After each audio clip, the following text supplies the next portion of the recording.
नमस्ते दोस्तों, आज की कहानी है बड़ी बहू। मेरा नाम आभा है। मैं एक पढ़ी लिखी महिला हूँ, लेकिन मेरी ससुराल में मेरी कोई कीमत नहीं है क्योंकि मैं नौकरी नहीं करती और मेरी दोनों देवरानियाँ नौकरी करती हैं।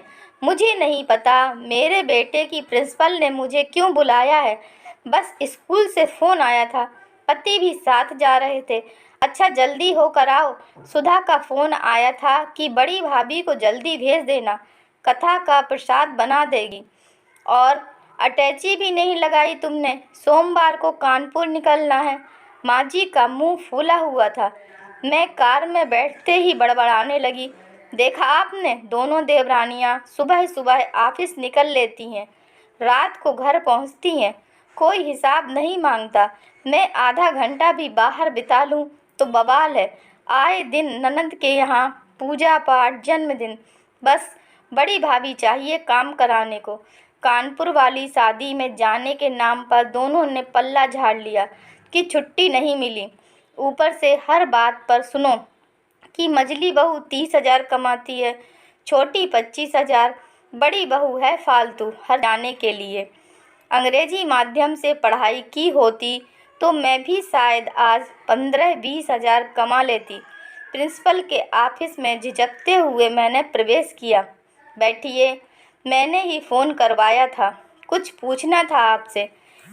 हिंदी दिवस पर आपके बेटे ने एक कविता सुनाई थी। उसने बताया कि वो कविता आपने लिखी थी।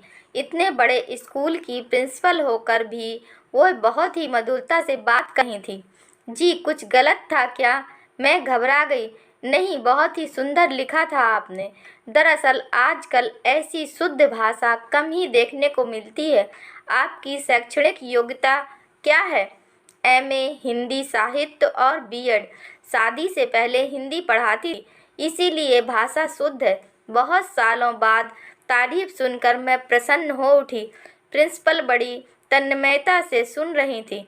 अच्छा, तो अब क्यों नहीं पढ़ाती हैं? घर में मनाही है।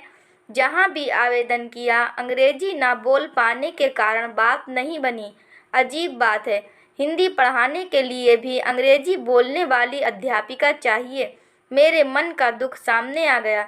देखिए, मैं मुद्दे पर आती हूँ। आपकी कविता पढ़कर, आपसे बात करके हिंदी भाषा पर आपकी पकड़ मैं देख चुकी हूँ।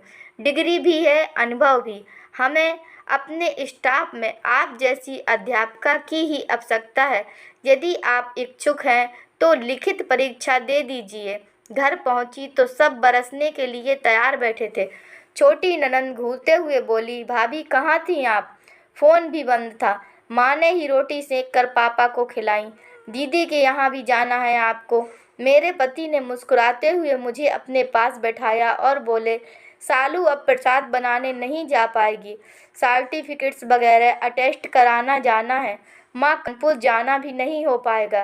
बेटे के स्कूल में इसकी नौकरी लग गई है। सब आश्चर्यचकित थे और माँ जी परेशान थीं। वह बोली, अब तो सारी रिश्तेदारियाँ संकट में पड़ जाएंगी। नौकरी अब छोटी मोटी 3-4 हज़ार की नौकरी के लिए कहाँ भटकोगी? हटाओ, छोड़ो। बड़ी क्लास के बच्चों को हिंदी पढ़ानी है। 35,000 वेतन मिलेगा आपकी बड़ी बहू को। आशीर्वाद दीजिए माँ जी। मैंने हंसते हुए माँ जी को बताया और उनके चरणों में झुक गई। दोस्तों, अगर यह कहानी आपको पसंद आई है तो कृपया लाइक कीजिए, शेयर कीजिए और चैनल पर नए हैं तो कृपया चैनल को सब्सक्राइब कीजिए। धन्यवाद।